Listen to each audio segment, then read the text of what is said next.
The man known to history as Jefferson Phineas Davis was born near Fairview in the state of Kentucky on the 3rd of June, 1808. He was christened Jefferson in reference to the third President of the United States, Thomas Jefferson, for whom his parents had great respect. His father was Samuel Emery Davis, whose family had come originally from Wales to the British colonies and had travelled to Georgia from Philadelphia. Samuel, born in 1755 or 1758, joined the American Revolutionaries and fought against the British Army during the War of American Independence. Joining several of his half-brothers, he spent most of his time with South Carolinian regiments and was wounded twice during the war. Samuel received a large land grant in Georgia for his service during the war and was appointed a clerk of the courts, a prestigious local position. Jefferson's mother was Jane Cook, who Samuel had met in South Carolina during the war. Little is known of her life, some stating she was the daughter of Baptist minister William Cook, while other accounts state she was the daughter of Irish immigrant Roger Cook. The couple were married shortly after the end of the war and settled in Georgia. She gave birth to her first son, Joseph Emery Davis, in 1784, and would have 10 children during her lifetime.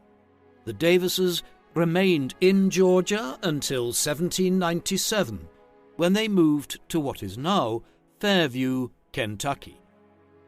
The year Jefferson Davis was born, his namesake, Thomas Jefferson, was ending his final year in office. His successor, James Madison, one of the leaders of the Jeffersonian Republican Party and one of the architects of the U.S. Constitution, had recently been elected. The United States was rapidly developing and expanding westward, particularly following the collapse of French efforts to renew their North American empire following the disastrous defeat against the Haitian forces in 1804. Napoleon Bonaparte had sold his North American lands to Thomas Jefferson in what has become known as the Louisiana Purchase, thus dramatically expanding the young republic's geographical holdings to the Rocky Mountains. The original 13 states had been joined by 4 others west of the Appalachian Mountains and Territories, with American governments forming across the western frontiers of the Republic. As had been the case since the American Revolution, the topic of slavery and its future in the Republic remained a hot-button issue. Slavery was well established in the U.S. by the time of Davis's birth and had been a feature of the American economy for almost 2 centuries. Repeatedly, Congress had debated the expansion of slavery into Western territories, with both Northern and Southern statesmen opposing the expansion of the peculiar institution. The abolition of slavery was already taking shape in the northern half of the United States, with many states adopting gradual emancipation laws and others, such as Massachusetts, legally ending slavery immediately. The United States also in 1808 abolished the African slave trade, and for many people in the United States it seemed that slavery was gradually headed towards extinction. However, while abolitionism was gaining ground, so too were pro-slavery arguments. The Haitian Revolution, which was the first large-scale slave revolt that had resulted in an independent black nation, had deeply troubled many people in the Atlantic world, in part because of the extreme violence that had been enacted by both sides during the Revolution. Pro-slavery writers looked to build upon people's fears of slave revolts and argued that not only was slavery an essential part of the Southern economy, but it also was necessary to preserve the safety of the nation. However, much to the chagrin of pro-slavery advocates, they struggled to gain dominance over abolitionism setting the stage for decades of heated conflict. Jefferson Davis's family would have been well aware of these debates. Kentucky had a small but vocal group of abolitionists who had advocated abolishing slavery in the 1792 Kentucky Constitutional Convention. Furthermore, the Davises, like many Southerners, were looking towards the West for greater profits. Expansion to the West was connected deeply to Native American expulsion and the expansion of slavery. Samuel Davis and his family moved westward and established a plantation in southwestern Mississippi 2 years after Jefferson Davis was born, named Rosemont. While slavery was certainly a hot topic in the early republic, other issues, such as how to organize the republic's electoral politics, how to run the economy, and how to interact with foreign powers were all filling the national discourse. Many foreign visitors were shocked by how rapid the growth of the young republic was. While many Europeans looked down on Americans for their roughness and lack of refinement, others marveled at the growing strength of the republic.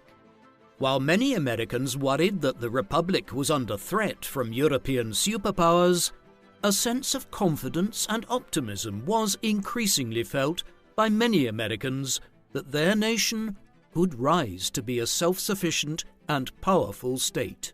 Jefferson certainly took in all this optimism and flurry of ideas that demanded the United States focus on becoming a power in the Americas. Jefferson was the youngest child in his family and received the doting attention of his parents and siblings. His elder brother was a lawyer and owned his own plantation and rising in Southern society. Jefferson's father was keen that his youngest son be taught the ways of the Southern gentleman, which he saw as being founded on honor, courtesy, and hospitality. These views were held concurrently with a complex racial ideology which held black people to be an inferior species over whom white planters had a right of ownership. In order to further the sophistication of his son, Samuel sent Jefferson to St. Thomas Aquinas College in Kentucky, which disquieted Jane, who was concerned about her son being sent to studies so far away, and who was worried that the Baptist doctrines held by the family would clash with those of the Catholic school to which he was being sent. It was on his way to the school with his father in 1816 that the 8-year-old Jefferson Davis was introduced to Andrew Jackson, the general who had defeated the British at the Battle of New Orleans in the War of 1812 and who was considered by many to be the true successor of Thomas Jefferson when they traveled through Nashville, Tennessee. The visit left a great impression on Davis. Davis studied in Kentucky for 2 years, after which he returned home and studied in local schools for a further 5, during which time he gained a reputation as a mischief maker and a decent student, albeit one without much inclination towards study. During this period, a considerable and fierce debate raged over the status of lands west of the Mississippi River and the expansion of slavery, particularly during Congress in 1819 and 1820.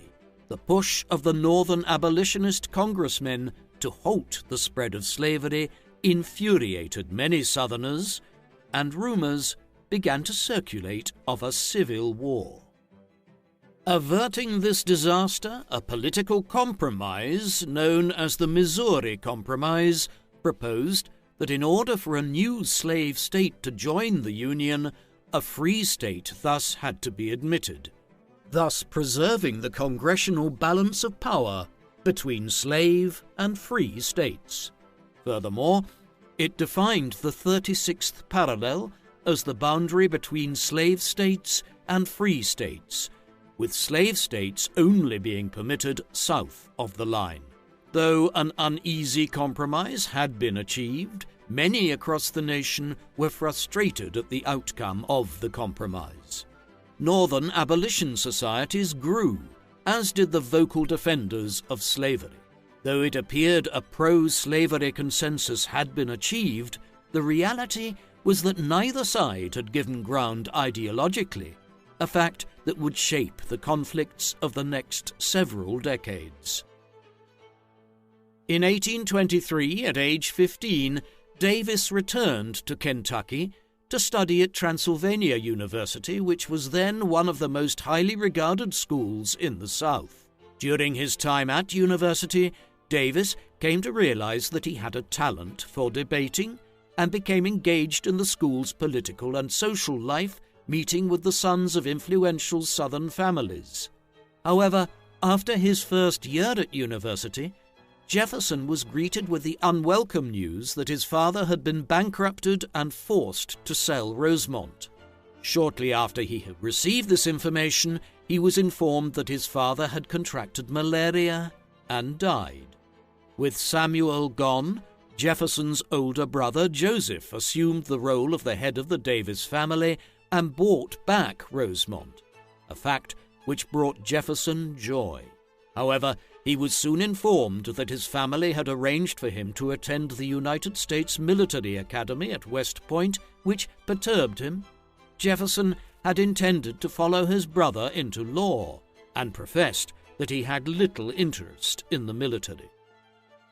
The South had a strong connection to West Point, and Southerners outnumbered their northern counterparts in the school where Davis matriculated alongside other promising cadets, such as Robert E. Lee. However, unlike some of his classmates, Davis did not fit well with the West Point model. He was often reprimanded for his sloppy dress and lack of punctuality, and was punished for several offences, including firing his rifle out of a bedroom window, spitting, and intoxication, and he was threatened at least twice with expulsion. Somehow, Davis managed to remain in the academy, and he eventually gravitated towards military science and accepted the prospect that he would serve as a junior army officer for a few years after he graduated. Davis left West Point in June 1828 and returned home to Mississippi before transferring to Missouri, now a slave state and the hub of military and economic expansion towards the west, to serve as a second lieutenant. Davis cut a dashing figure to the young women of St. Louis and was very popular, yet he was soon transferred again, this time to Fort Winnebago on the Wisconsin River in what was then Michigan territory. Davis was constantly sick and considered the region dull. Davis spent his time overseeing the management of an army base and the construction of a sawmill, and in the winter of 1830 to 1831, Davis caught pneumonia and was nursed back to health by his enslaved servant, Jim Pemberton. After this interlude, Davis was posted to Galena, Illinois, where he mediated a conflict which had developed between settlers and Native Americans. Davis cared little for the indigenous population and generally regarded them as inferior and savage, as was typical of many Westerners. Davis generally favored settler communities whenever he had the chance. Davis remained in the region until 1832, before he asked for leave to return home. Whilst he was in Mississippi, tensions between Native American and settler communities in Illinois had reached a breaking point and erupted into what became known as the Black Hawk War, named for the chief who led the native resistance. Davis missed the fighting, but returned to Illinois in time to be posted as a commander in Black Hawk's guard duty when he was transferred from Fort Crawford to St. Louis. By 1833, Davis remained at the lowly rank of second lieutenant despite having served as an officer for 5 years. This lack of recognition and excitement led Davis to frustrated insubordination. He was eventually promoted to first lieutenant of cavalry, but his attitude remained the same, and he was later court-martialed for being disrespectful to his commanding officer, Major R.B. Mason. Jefferson put his debating skills to work, as he was able to successfully defend himself by arguing that Mason had disrespected his honour first. It was during this period that Davis caught the eye of Sarah Knox Taylor, the daughter of Colonel Zachary Taylor, his commander at Fort Winnebago and later President of the United States. The two exchanged love letters for 3 years before Davis proposed to her in 1835, which was reluctantly agreed to by his commander, who had only a few years earlier denied Davis's request. Jefferson resigned his commission and married Taylor at a ceremony in Kentucky. Davis had, by this time, begun building up his status by purchasing enslaved African Americans and obtaining 800 acres from his brother Joseph, where he founded his own plantation called Briarfield Plantation. However, tragedy struck when only a few days after going to Louisiana for their honeymoon, the young couple became sick with malaria. Davis recovered. However, his young bride continued to struggle until her death on September 15, 1835. Davis was devastated at the loss of his wife and returned to his brother's plantation to recover. He threw himself into building his plantation, expanding the cotton production of his land with the labor of his enslaved servants. During this time, Davis took a short trip to Cuba and then spent time in Washington, D.C., where he attended sessions of Congress, which was in full swing. Davis listened to the lively debate surrounding how involved the United States should become in the revolt of American settlers in the Mexican province of Texas. In April 1836, Texan rebels had routed the Mexican army at the Battle of San Jacinto, and there was a debate as to whether the territory should be admitted to the United States.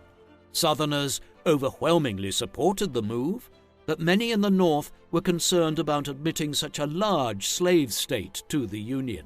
He likely listened to men such as John Calhoun from South Carolina, who had increasingly threatened to lead his home state out of the Union, a policy which enraged the then-President Andrew Jackson, who rejected the idea of secession. Davis had no personal quarrel with the idea of slavery, and maintained a belief that militias were required in order to keep slaves in order and to prevent rebellion. However, whilst a defender of slavery and the ideology of white supremacy, Davis disagreed with some fellow landowners in their approach to treating slaves as animals who could be subject to pure physical coercion. He allowed his slaves to use his guns to go hunting and to help themselves to his corn supply, and provided decent health care in the event of injury or illness.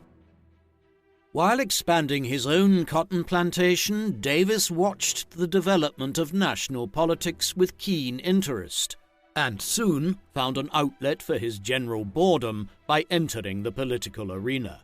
The two dominant parties of the era, the Whigs and the Democrats, both had broad national appeal. The Whigs were generally favored by the Southern elite, although Davis ended up backing the Democrats, the party of Andrew Jackson and Thomas Jefferson.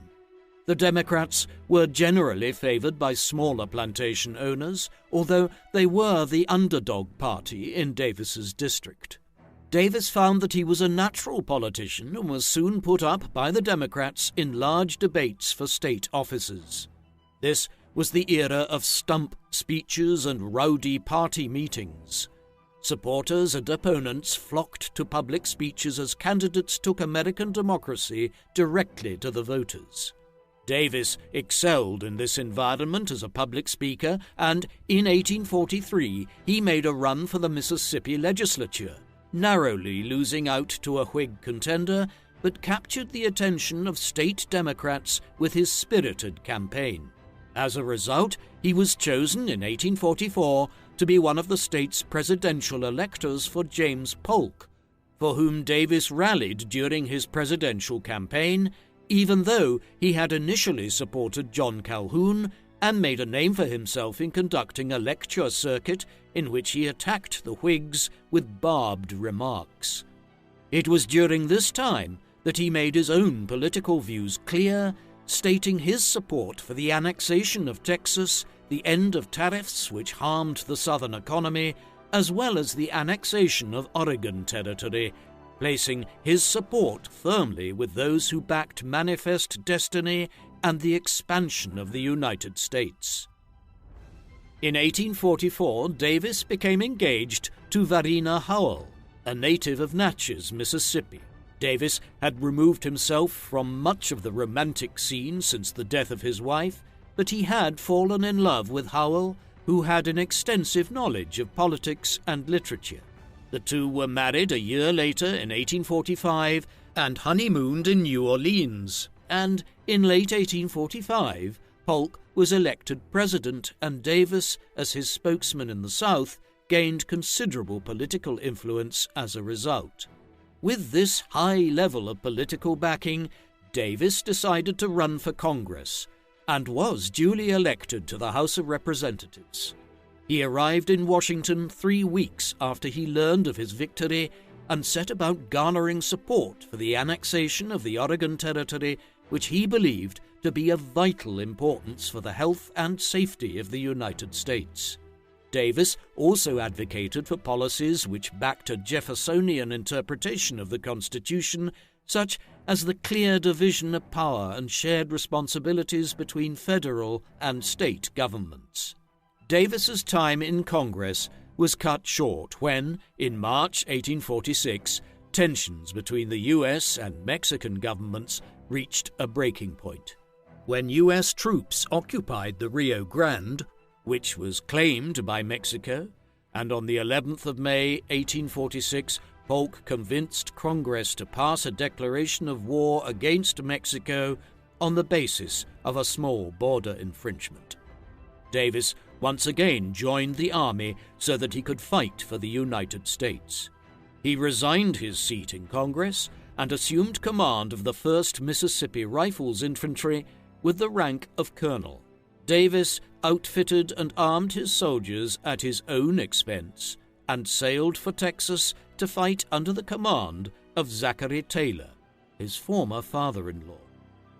Taylor, known as Old Rough and Ready, was a gifted general, and Davis found him a fair and effective commanding officer. In September, Davis's regiment was sent to besiege the town of Monterey, and after an assault which lasted a week, the fortified town fell.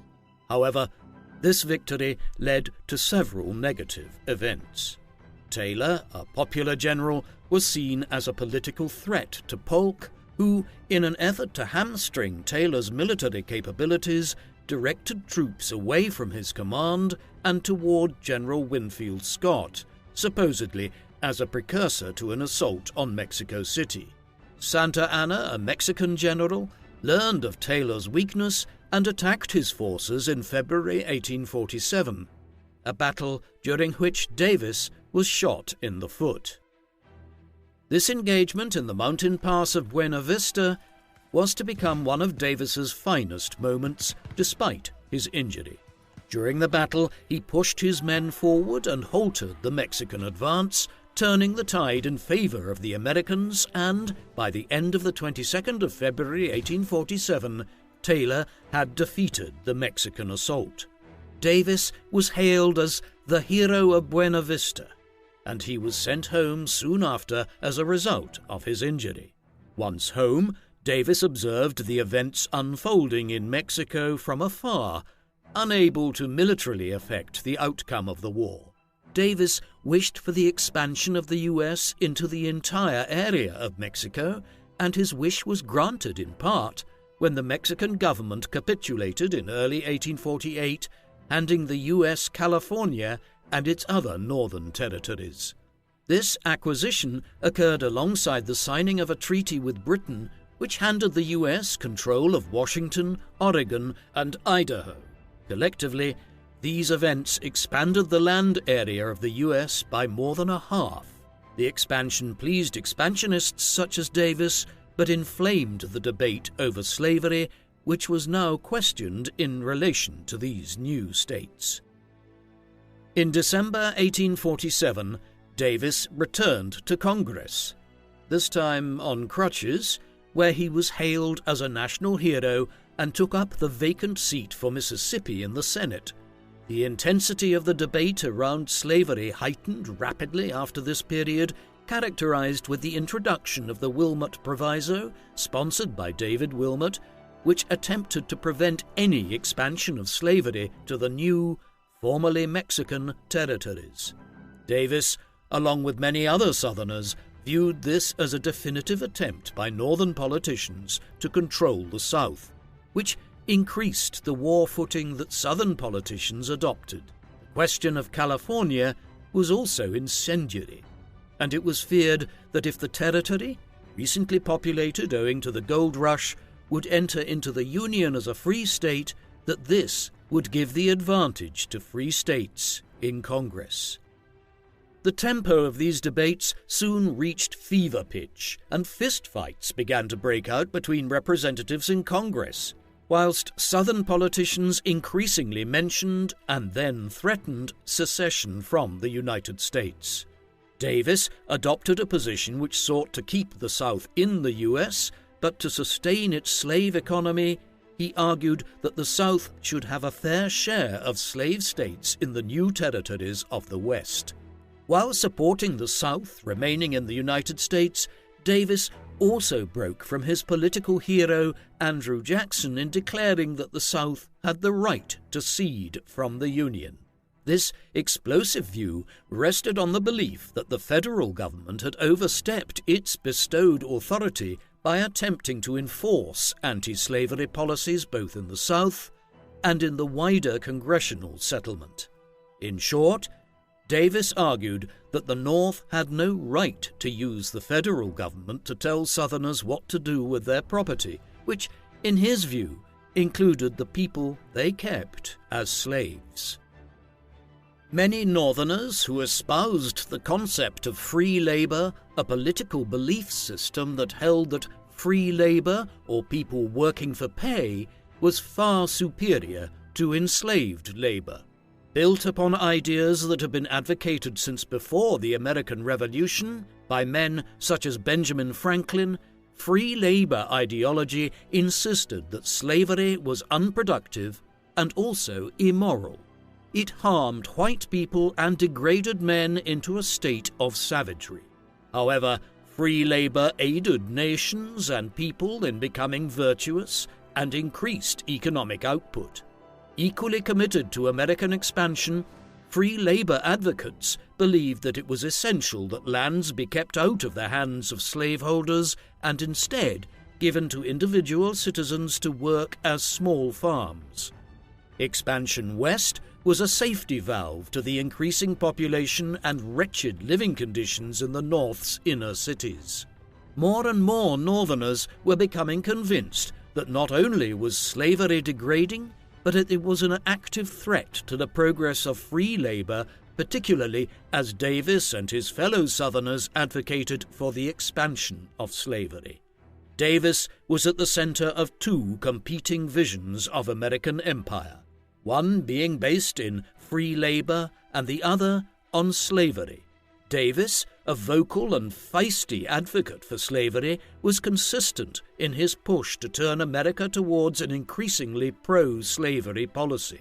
The deepening divide between the two camps concerned many Americans, including Davis's former father-in-law, Zachary Taylor. Zachary Taylor had, by 1849, become president and was deeply concerned by talk of secession. Other politicians, such as Henry Clay, attempted to bring about a settlement with the Compromise of 1850, which suggested that California be admitted as a free state, with other new states admitted on the basis of their own decision. Resolutions passed at the same time that a call for the abolition of slavery in Washington, D.C., where it was still legal, was presented. The compromise was deeply unpopular across the country. It divided the two sides between their moderate and extreme wings. Moderates on both sides hailed the proposal as a way of avoiding conflict and division, whereas hardliners argued either that the proposal was too restrictive on slavery or not restrictive enough. Davis, joining other irate Southerners such as John C. Calhoun, himself argued that the bill did not protect the rights of the South adequately and felt that the compromise did not define and guarantee the rights of slave states on the question of admitting new Western states. Politicians such as Henry Clay and Stephen A. Douglas, the key organizers of the compromise, defended the concept. While many Southerners were, in fact, in favor of a compromise, there was still enough political capital to continue to support hardliners such as Jefferson Davis in pushing back against the compromise. In the autumn of 1851, Davis was informed that the Democratic candidate for governor of Mississippi, John Quitman, had resigned from the race. Davis was invited to take up the mantle and returned to Mississippi to fight for the seat. He narrowly lost the race and returned to his plantation, adamant that he would remain out of politics until the people of Mississippi came to back his point of view. In 1852, Davis and Varina had their first child, whom they named Samuel. The pair would go on to have 5 other children, 3 boys and 2 girls. However, only his female children lived beyond the age of 21. As his family grew, Davis found himself returning to the world of politics as he engaged in campaigning for Franklin Pierce, who was successfully elected president, leading Davis to be offered a position in the cabinet as the Secretary of War as a reward for his loyalty and efforts. Davis took his position in 1853. The happiness that Davis felt at this newfound political success was undone by the death of his son, Samuel, in 1854. Davis remained inconsolable for many months after his son's death, yet despite this tragedy, he remained a highly competent leader, and the War Department was well managed. He helped lead the War Department through a series of new innovations, including the formation of the Army Medical Corps, new cavalry and fortress-building tactics, as well as shipping camels over from North Africa to act as pack animals in the new southwestern territories.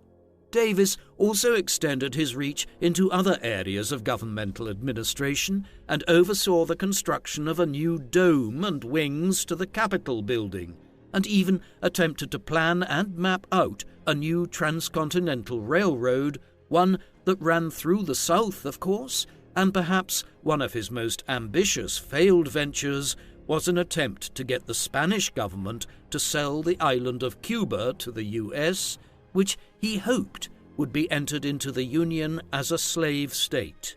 Davis was vigorous in his vision of building the American Republic, following closely in Thomas Jefferson's vision of an American empire of liberty, that is, an empire that prioritized the liberty of those of European descent.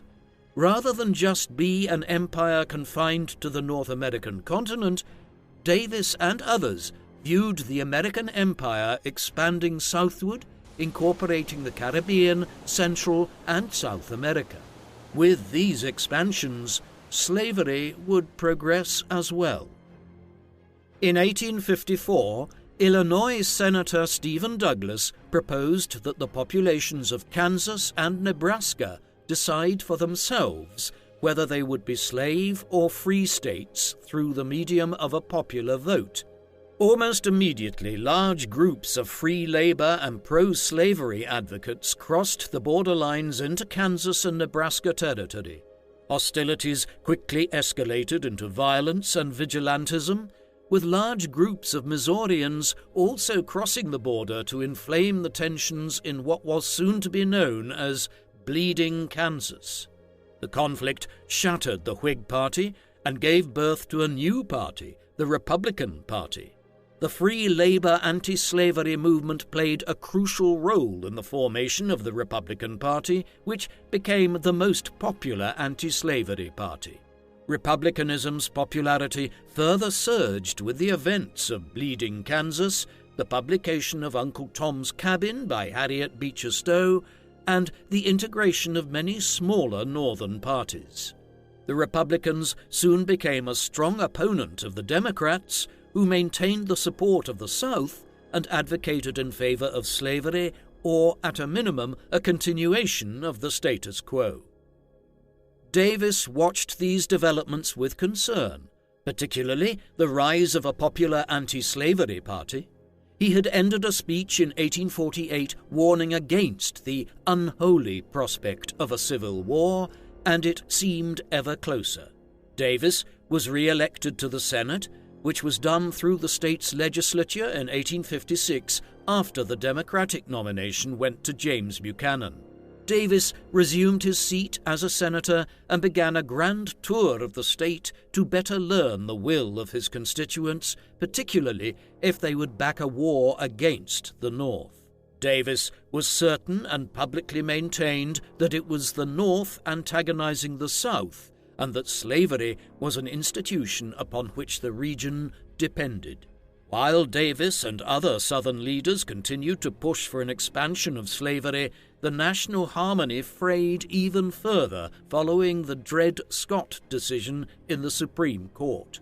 The case revolved around an enslaved man named Dred Scott, who had sued for his freedom after being held in bondage in a free northern state.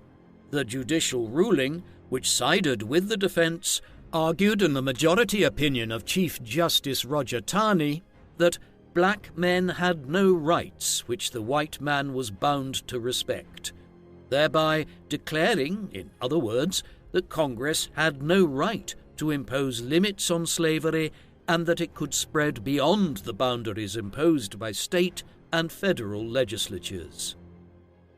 Even more inflammatory than the Missouri Compromise, the nation seemed near the point of disillusion. Pro-slavery advocates celebrated the ruling, while northern populaces became more firmly entrenched in free labor ideology and anti-slavery beliefs. Furthermore, Northerners saw this as a direct attack upon their way of life, as it perhaps opened the introduction of slavery into states that had legally barred the institution. Both sides threatened violence in the aftermath of the ruling. Davis returned to the Senate ready to attack his fellow Senate colleagues from the North, but found that they had rallied after the outcome of the case and proclaimed in even stronger terms the evil of slavery and their desire to abolish it. For Davis, the North had lost their minds. President Buchanan tried his best to keep the nation together, but struggled under the weight of the two factions which had become ever more divided since the ruling on Dred Scott's case. This division affected Congress, who began to heatedly and sometimes violently debate the matter at hand. In one instance, a congressman from South Carolina beat Massachusetts Senator Charles Sumner with a heavy cane so badly that he was incapacitated for the following 3 years. While some have argued that slavery was in decline and vastly unpopular in the Atlantic world, or the regions touching the Atlantic Ocean, in fact, slavery had begun to have a resurgence in popularity, in part spurred by the tremendous economic success of the South, as well as pro-slavery propaganda, which relied on racialized arguments to justify the enslavement of people of color. Slavery was never stronger. Even in anti-slavery hotbeds like Great Britain, certain cities, such as Liverpool, had rallied around the South's cause. Davis and his contemporaries sensed this change and pushed hard to seize the advantage in this to-the-death struggle with free labor ideology. As Northerners hardened their stances against the South, Davis and his fellow hardliners urged a boycott of the North and its products, thus shifting capital back to the South. The strain of the conflict took a toll on Davis, and he began to suffer severe health problems. By the winter of 1857, he had lost sight in one eye and was emaciated, his doctor demanding that he step back from politics in order to recover. Davis did so in 1857, travelling with his family, hypocritically, to a resort in the north. Davis returned to Congress in late 1858 and focused his energies on drawing up plans for the expansion of the South into Cuba and engaging in ferocious conflict with Northern Democrats such as Stephen Douglas. In October 1859, events came to a head when the abolitionist John Brown attacked a federal arsenal at Harper's Ferry in Virginia in an attempt to incite a slave insurrection, after which he was tried and executed for treason. Many Southern politicians were outraged at Brown's raid and saw it as a demonstration of the willingness of abolitionists to engage in violence in order to promote their views, forgetting that they, too, had engaged in violence to expand slavery. Davis, ensconced in Washington, struggled to assess the views of his voters in the South. Did they back an escalation of force with the North?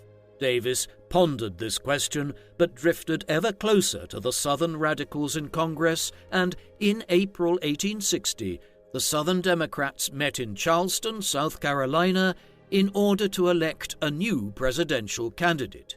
Davis knew that he had widespread support in the South, but understood that he was a controversial figure and unlikely to win much support in the North as a result.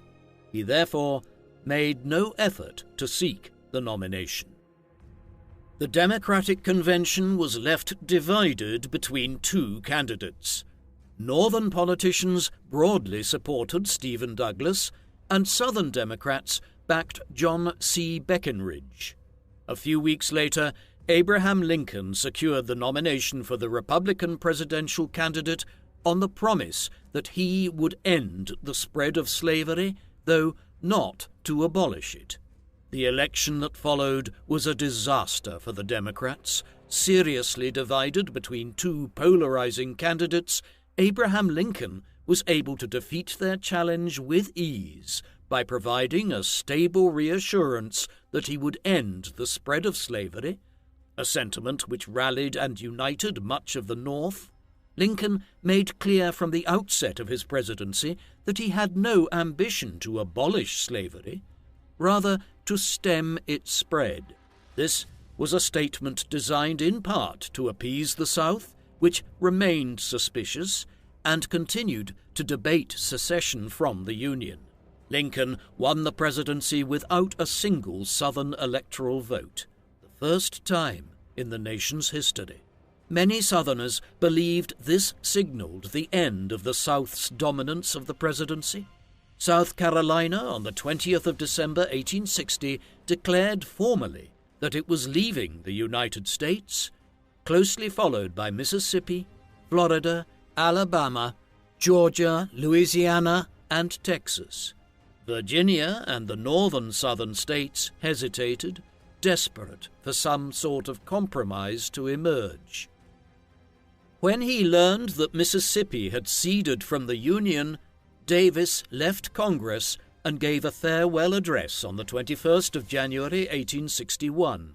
He called for all southern states to cede and argued that they had been driven to this course of action as a result of the aggression and intransigence of the North. On the 8th of February 1861, the ceded states issued a declaration which proclaimed a constitution for a new Confederate States of America, making clear that the new nation was founded on supporting slavery and individual rights for each state.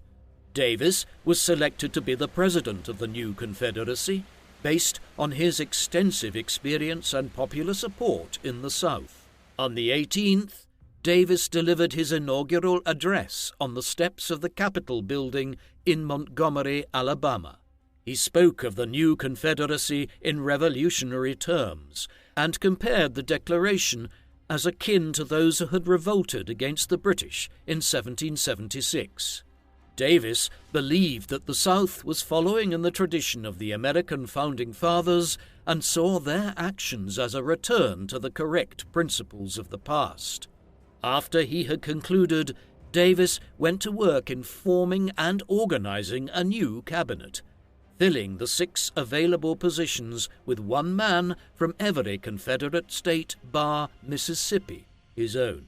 Davis also understood the importance of international recognition for the Confederacy and sent commissioners to Europe in order to try and establish formal relations as a matter of urgency. It appeared that Great Britain and France would be willing to align with the Confederates.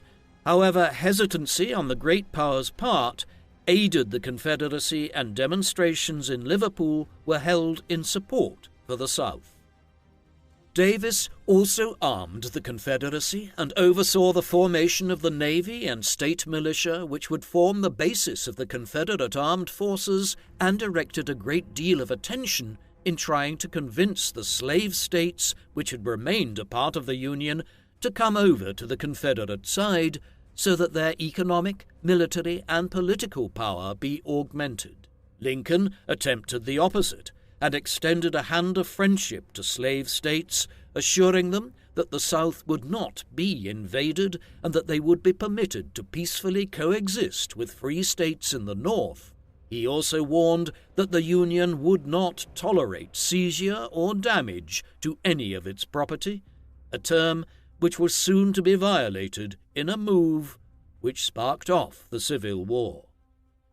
Davis and his fellow politicians in Confederacy were irritated and threatened by the presence of a Federal outpost, Fort Sumter, which lay on an island at the entrance to the port of Charleston, one of the South's most important landing areas.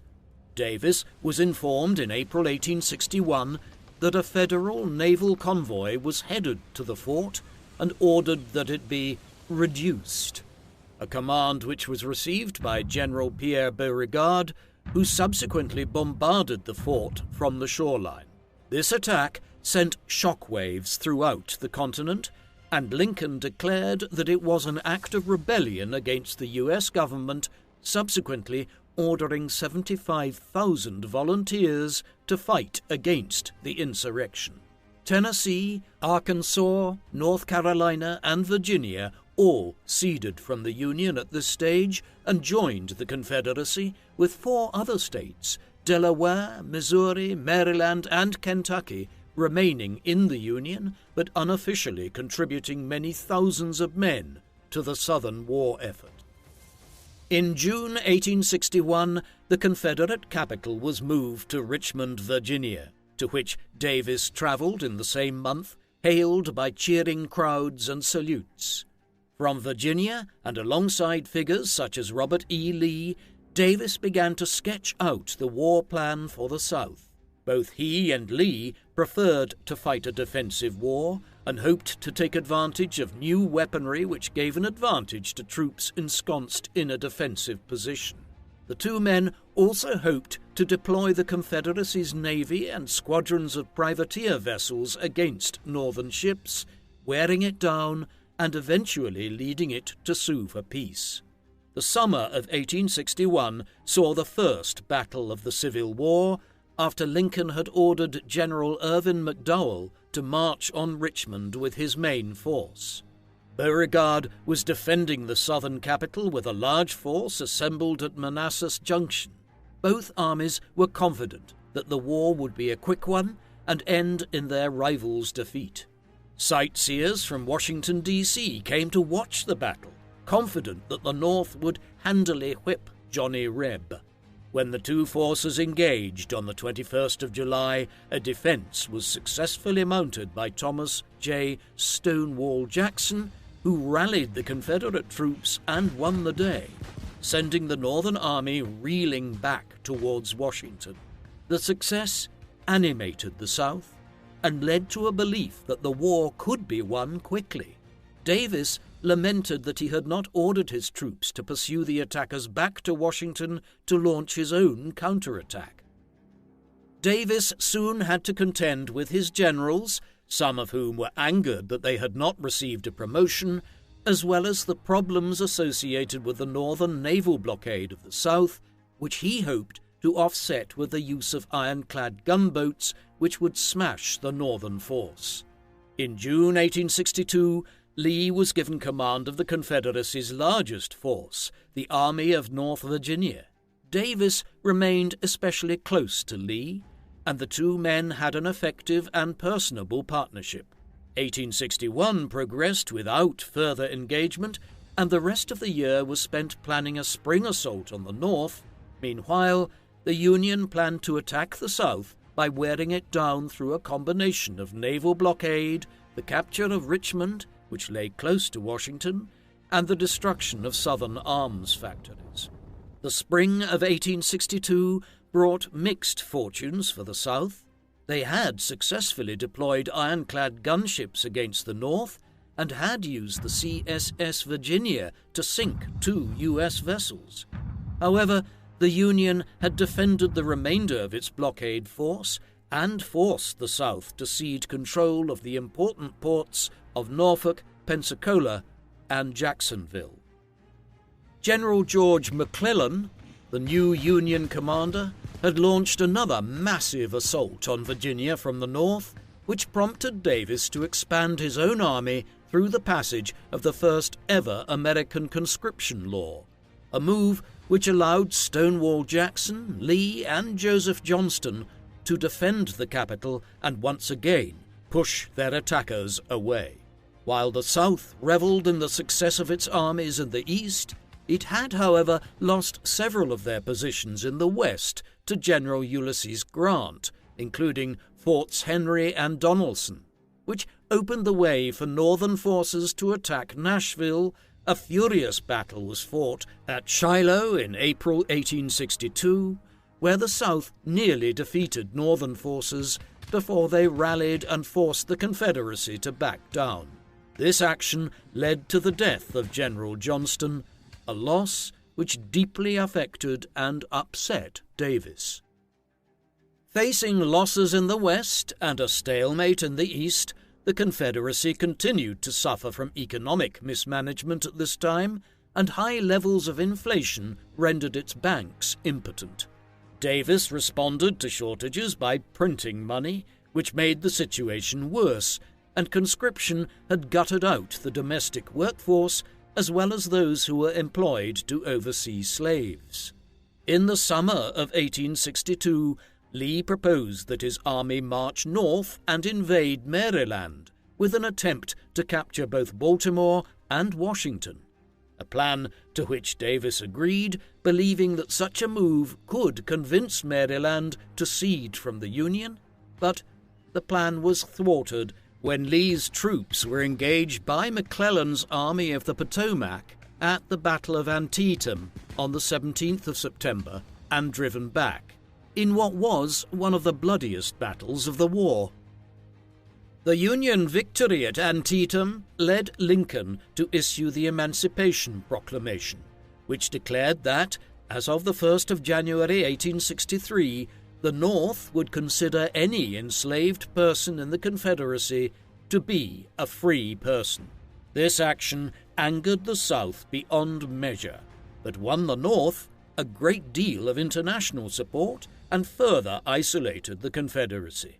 Furthermore, the Union Army began recruiting all African American units, which further inflamed Southern anger. Jefferson Davis responded by calling for laws to punish captured black soldiers, which resulted in brutal measures that violated the laws of war. In early 1863, the Confederacy defeated another Union attack at Fredericksburg, Virginia. Any beliefs that a swift victory could be enacted against the Union, though many were hopeful as the Southern armies under Robert E. Lee continued to inflict defeats on the Union. Though the situation had worsened in the West, Davis and others believed that one successful knockout victory in the North would bring in outside support from France and Great Britain. Furthermore, Confederate leadership knew that the war had become increasingly unpopular in the North, with many Copperhead Democrats winning positions, thus threatening the war effort. The romanticization of war had run into the hard reality of conflict. Families and communities were decimated as thousands of men never returned from the dozens of battlefields throughout the South and Southwest. The Union naval blockade had been very effective, but other aspects of the Northern military had failed to realize significant gains. Still, Davis felt immense pressure from both the outside and internal affairs. In the early half of 1863, Davis had travelled to the front and delivered speeches to soldiers and civilians, many of whom were sombre and depressed. He himself had been affected by the war, as the Union Army had captured his Mississippi plantation.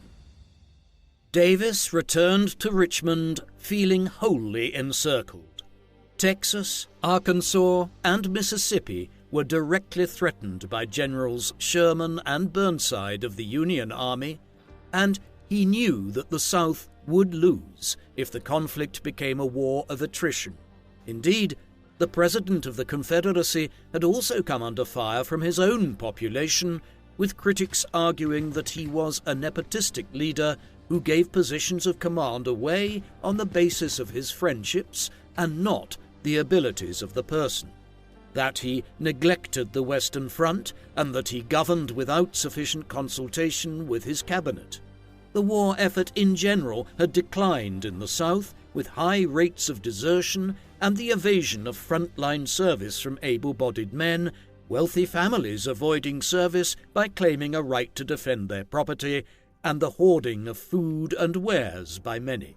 The farmers and smallholders who formed the basis of the Confederate Army generally did not own any slaves at all, and found themselves fighting for a cause from which they themselves did not benefit, whilst those with slaves avoided service.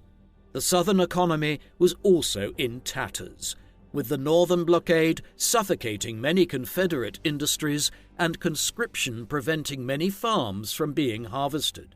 Bread riots soon erupted in Southern towns, and dissatisfaction with the war and the Confederacy spread. Furthermore, British imports of Egyptian cotton had staved off an industrial collapse in England, thus hurting the South for their strategy to hold off shipping cotton to Europe in order to blackmail European nations to side with them. In May 1863, Lee won a victory over General Hooker and his Army of the Potomac at Chancellorsville, although the same battle led to the death of the revered General Stonewall Jackson, who was shot by his own troops, undermined the morale boost of this victory. At Vicksburg, Mississippi, the last Confederate position on the Mississippi River, General Grant had laid siege to the city, thus threatening the South's use of the Mississippi. Lee and Davis decided to take aggressive action and attempted to attack Washington itself.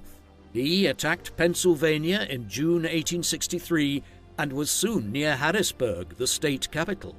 On the 1st of July, the Confederate Army came into contact with Union cavalry forces at the town of Gettysburg, under the command of General George Meade, commander of the Army of the Potomac. The initial skirmish between the two sides soon became a large battle which lasted for 3 days. Lee's attacks on Union positions were repelled with great losses. General George Pickett launched a final suicidal attack on Union positions on the morning of the 3rd of July, which failed, and forced Lee to withdraw, leaving many thousands of bodies behind him. Meanwhile, at Vicksburg, on the 4th of July, the Confederate Army surrendered, thus severing the Confederacy in two. Davis referred to the loss at Gettysburg as the darkest hour of our political existence, and settled on the belief that the only way the South could win was if some anti-war faction in the North toppled Lincoln's government before the South was forced to concede. Davis attempted to secure the South's financial position by selling vast sums of cotton, which he had shipped to neutral ports in the West Indies on runner ships that transported cotton out of the South and brought back much-needed supplies. General Buxton Bragg in Tennessee had some limited success against the North when he defeated the Union Army at the Battle of Chickamauga, although he was criticized for not pressing a counterattack and was asked to resign by his general staff, a conflict into which Davis had personally to intervene in order to keep order. Bragg was later defeated at the Battle of Chattanooga in Tennessee, after which he was forced to withdraw his troops, opening the way for the Union into Atlanta. Despite the desperate situation in the South, Davis refused to surrender.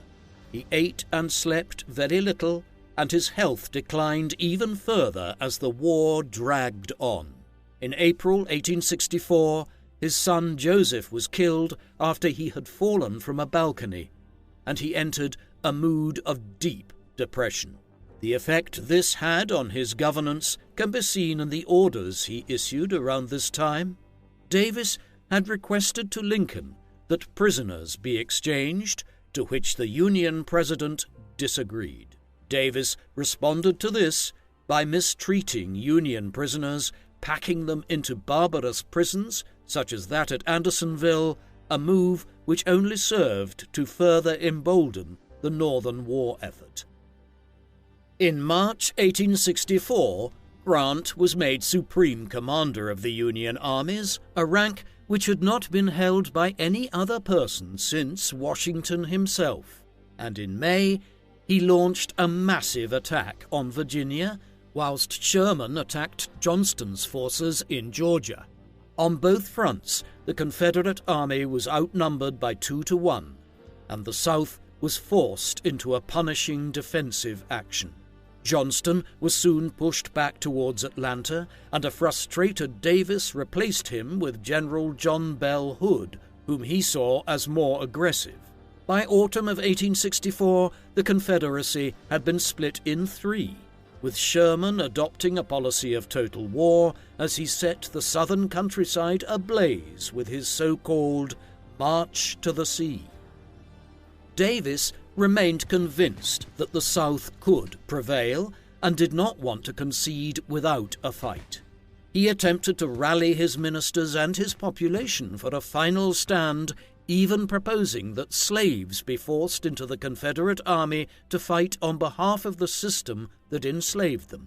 However, this order was never carried out.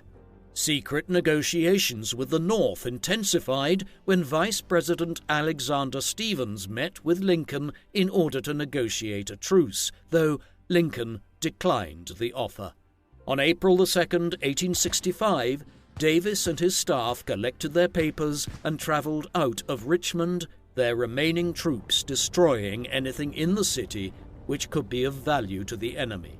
He ordered that the Confederate citizens continue the fight, though, to his shock, Davis learned that Lee had chosen to surrender at Appomattox in northern Virginia on the 9th of April, rather than begin a guerrilla war in the mountains of Virginia. With the situation desperate, Davis headed south to North Carolina and Georgia, attempting to raise armies to strike back at the Union. His generals and Confederate governors all stated that they did not have the troops to do so. Moving westward, Davis believed that he could fight from the west, where a Confederate army under Kirby Smith was still active. As he traveled southward, he learned on the 15th of April that Lincoln had been shot and later killed. While heading west on May the 5th at Washington, George Davis officially dissolved the Confederate government. Only a few days later, as he was crossing Georgia, he ran straight into trouble. On the 10th of May, Davis was captured by Union cavalry officers outside of Irwinville, Georgia, whilst wearing a loose-sleeved cloak and having his head covered with a shawl, leading to the legend that he had been captured dressed in his wife's clothing as a disguise. The Confederacy had been well and truly defeated. Its economy, population, political system, and infrastructure lay in ruins, and hundreds of thousands of its men lay dead on battlefields across the North and South. Furthermore, now the Union not only stopped the expansion of slavery, but it also rejected it entirely, immediately freeing all those people who remained in slavery at the end of the war. The war fought to prevent the North from stopping the spread of slavery had ended with a complete abolition. It was a world turned upside down, and Southern whites were in a state of shock. Davis, once a respected and revered statesman, was now a laughingstock, hated and despised. He was imprisoned by the federal government. He had become the scapegoat for the defeat of the Confederacy, and it was only through the efforts of his wife Varina that he was eventually released on a $100,000 bail. President Andrew Johnson later pardoned Davis of the charges of treason leveled against him and all former officers of the Confederacy. However, even as a free man, Davis felt disconnected from the states he had once governed and was disquieted to see Union soldiers in the state capitals that he had once thought of as a separate country. In 1868, Davis moved his family to London, England, in the hopes of becoming an agent for a cotton importing firm, and was pleased for a short time at the warm welcome he received from members of the British aristocracy and Southern families who had moved there. He soon returned to the U.S. and took up a job as the president of the Carolina Life Insurance Company in Memphis. While there, racist politics had once again become influential in the South, spearheaded by organizations such as the Ku Klux Klan, which briefly served to revive Davis's status in Southern politics. However, he lost it all when, in 1874, the insurance firm Davis headed crashed, leaving him with little financial reserves. After several years of failed business ventures in the South and Europe, Davis moved to the Gulf Coast of Mississippi in 1877 after he was invited by a friend, Sarah Dorsey, to live with her, a move which put some strain on his marriage.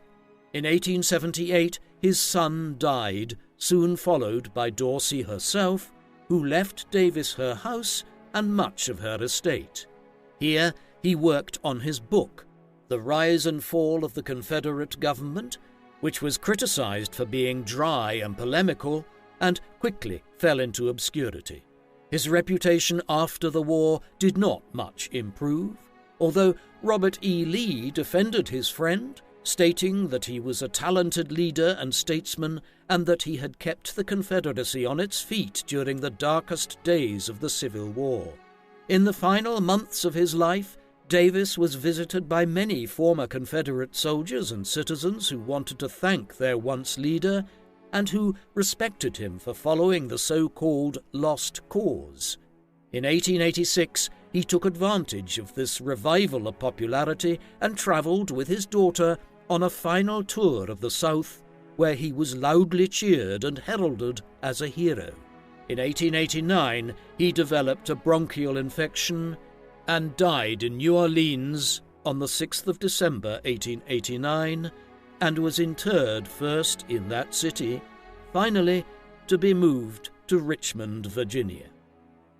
Jefferson Davis is seen both as a hero and a traitor, a man who attempted to found a nation and a man who is a symbol of white supremacy and rebellion against his government he swore an oath to protect. His life was intertwined with the rise of the American Republic as a continental power, and he was key in pushing for an American empire of liberty that would encompass all of North America. However, his liberty revolved around a republic that permitted and encouraged the expansion of racialized slavery both to the West and to the South. Davis was an ardent defender of slavery and of the South's right to maintain it, even at the cost of his own health. His leadership of the Confederacy has marked him as a villain of history, though some remember him as a defender of states' rights.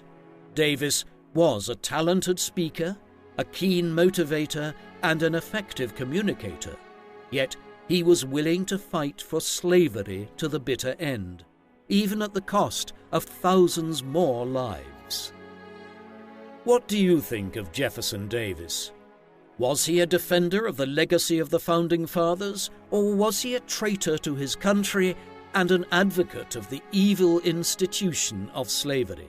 Please let us know in the comment section. And in the meantime, thank you very much for watching.